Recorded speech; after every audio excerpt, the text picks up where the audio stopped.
কোটি টাকার ব্যবসা একটা ছবি, বাংলা ছবি, এবং সঙ্গে আর সাউথের ছবি চলছে, সেখানেও হলে এখনো দর্শক দেখছে। আমার যেটা মনে হয় যে শিবু এবং নন্দিতাদি একটা নতুন দিগন্ত রচনা করেছে বাংলা সিনেমা, এবং আমার খুব ভালো লেগেছে। প্রথম দিনের জার্নি থেকে আমি এই ছবিটার সাথে ছিলাম এবং আছি। তো আমার কাছে এটা প্রাউড মোমেন্ট।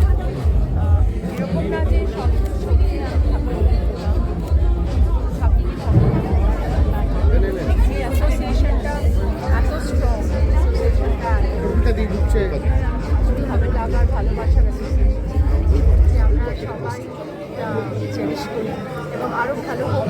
বাংলা সিনেমা এটা একটা নিদর্শন, এত বড় টাকার ব্যবসা, এবং বাংলা সিনেমার এই মুহূর্তে এটা খুব প্রয়োজন যে বাণিজ্যিক ছবি ব্যবসা এটাতে হওয়া।